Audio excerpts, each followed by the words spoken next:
like if Andre was more like Vitalik, and in my opinion, like more responsible, like I would be much more confident in Fantom. Let me just put this back on here. He like dumped it when he like left earlier this year, and like recently he like started posting memes and came back to Twitter and like pumped it. But like I don't think like that is super like irresponsible, because he knows damn well what he's doing. And even Crypto Clay was talking about like how I don't know why any of us are surprised that the price moves on Fantom when Andre is the Vitalik of Fantom.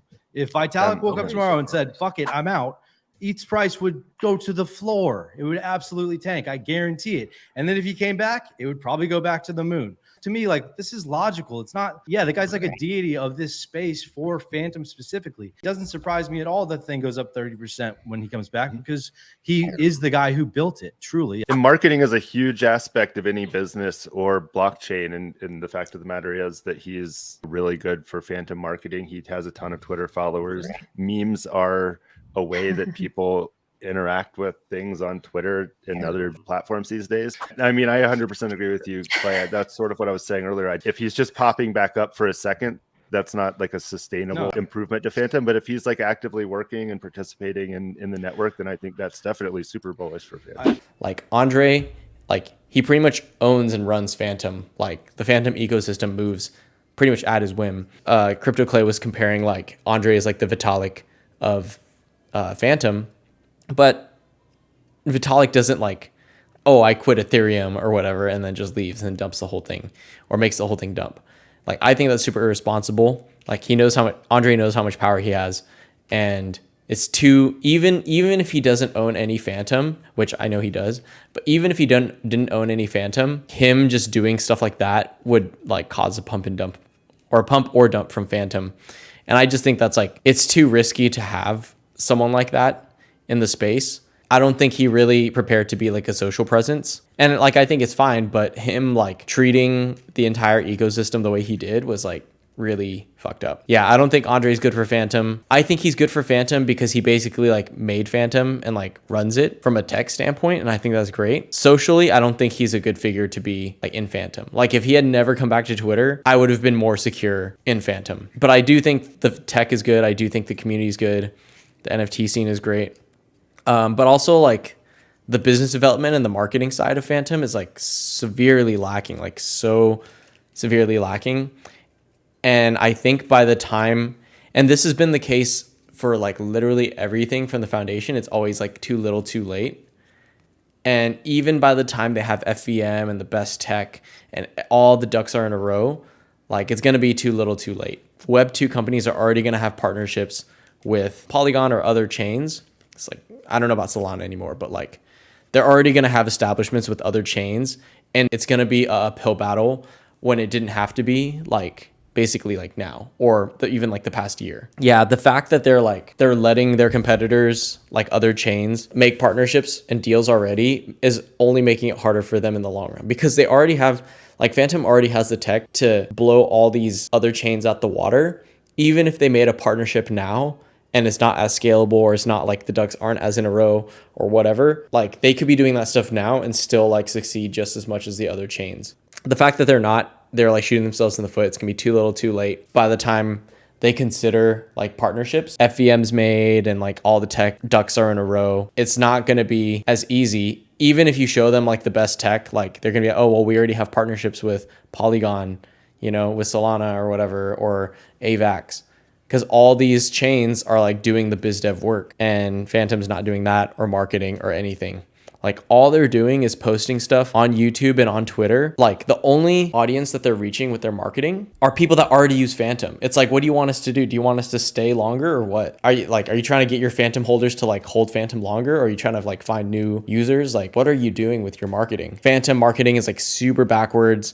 They're marketing to literally nobody, or users that already hold Fantom, which like is not marketing. You're just trying to get users to like stay put, but obviously they're not going to. Like users like me or you or anyone in the Fantom community, especially the NFT scene and even the DeFi scene, your builders like Beethoven are going to optimism, and then users, NFT users like me, or people looking for gains are looking elsewhere. They're not staying around Fantom because like the NFT scene's not around, DeFi is not making as much deals, there's not as much TVL. and you're just losing people. And then you're marketing to the same people on Twitter, on YouTube, to like stick around basically. Like you're just talking about why Fantom is like so great, like, oh, like vertical scaling and all this stuff, but like it doesn't really matter. Like at the end of the day, people are going to look for either where they can build or where they can make money.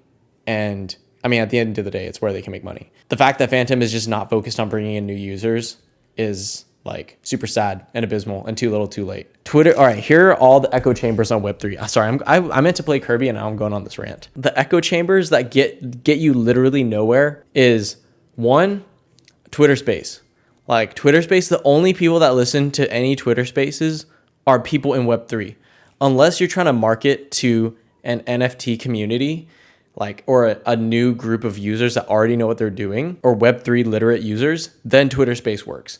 If you're trying to outreach or get any sort of engagement from new users or anything like that, do not use Twitter Space. YouTube, when you post videos, like people that are posting like the long podcasts, like I'm talking about the Fantom ones with half the thumbnails black and it's just this boring old, like literally like about what Fantom is doing basically or why it's so great. Like all the technical stuff, nobody wants to watch that stuff. Like nobody cares. And like, okay, the people that would care are builders, and those people are like, Fantom's not the only option. Like it's proven that it's, even though it's the best, it could be the best tech, it's like not, it's obviously not the only option for people. So you need one, to either have content that like really, really gets people to become like Fantom maxis, or change directions and find a completely new way to do media to attract new users. Because if you're posting on YouTube, like what are you doing?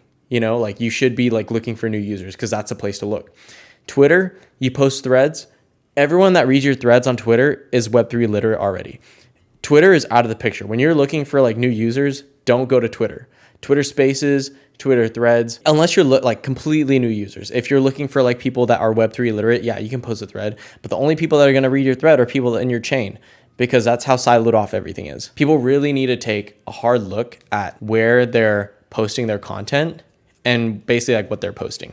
And this is basically the Fantom Foundation. They need to take a hard look where they're posting their content and what content they're posting, because obviously it's not working. Yeah, no, YouTube is fine. Twitter is an echo chamber. They need to start like including like other chains. So the strategy for Twitter is you already have a group of Web3 literate users. What I would do if I was them is go to Twitter and start reaching out, tagging like Hedera Network or Polygon or whatever. Start engaging with those users on Twitter, the Web3 literate users, and then just bring awareness to Fantom to people who already know how to get onto different chains, right? YouTube, you could do the same thing, and you could also make videos about like how to get onto the Fantom. Oh, they already have that on Fantom, but like show off the NFT scene, show off your DeFi suite, show off everything that you can do for users that makes it super easy. Spooky Swap, you should be showcasing that. You should be showcasing how cheap it is to do transactions in like a 1 to 3 minute video. Like, look how cheap it is to use. Look how much yield I'm making at Beethoven. Look how Beethoven rewards people for liquidity pool farming, right? Like just a 3 minute video saying like, here's our DeFi suite. Here's what you're missing out on. And if you're not in it and you're a new user, here's how to get in. We have other videos on that. That's what you would do on YouTube. And then you need to go to Instagram. You need to go to TikTok. You need to go to Facebook, LinkedIn, all these already existing platforms, and start posting on there and attract completely new users. Here's how to get onto Fantom. Here's how you can earn yields. Here's how you can make swaps on your cryptocurrency that's like super cheap. And so this is all backwards because they're posting all this stuff to Twitter. They're just posting in the echo chamber, but people are like tired of hearing it. Like people like you and I already hearing the same stuff from Fantom like over and over and over again. We get vertical blocks. We hear about vertical scaling. We hear about all the threads, all the partnerships that Fantom has with different protocols that like honestly nobody gives a fuck about. I just skip over it. It's not important to me. I'll retweet something like once or twice. They'll have like put a new grant out that has like $2,800 max. Well, they'll match people 10% or whatever. Like, I don't care, right? Like anyone that's reading it on Twitter probably doesn't care enough. Like it's not groundbreaking enough for people. And that's like the kind of content they need to start posting. Like, because I think technology wise, like it is groundbreaking enough for especially new users, right? Or people that are on different networks. Like Fantom technology is groundbreaking, but they're shouting in the void of Fantom users. It's like, yeah, you're talking in your soapbox. We've already heard it. So yeah, that's my rant. That's what I think they should do. That's where I think a lot of, not just Fantom, but a lot of marketing problems are. And that's the strategy I would take. That's the strategy that we're building out with Revelo Intel. Because I mean, Fantom, DeFi Summer basically proved that like Fantom is like a test net. It's like a public test net for people, for devs. They can like test, going from test net to like small to mid scale like users. Like they did have like a job position open for like marketing, but I already started working with like with Revelo Intel. I mean, it would have been nice to work for Fantom, but honestly, I think it's in my best interest to like start looking away from just Fantom. Because if I had just started working for Fantom on its own, I would have been like continuing to be in the Fantom echo chamber, which I'm already in the Fantom echo chamber. It would just put me further in and probably silo me away from like exploring other chains, while opposed to Revelo Intel, which I'm happier with. I get to like peek around and look at other chains and other options. So it's in my best interest to probably be at Revelo instead of Fantom. Like, all right, if I make this a YouTube video, guys, don't forget to like, comment, subscribe. Don't forget to hit the bell, and I'll see you in the next one.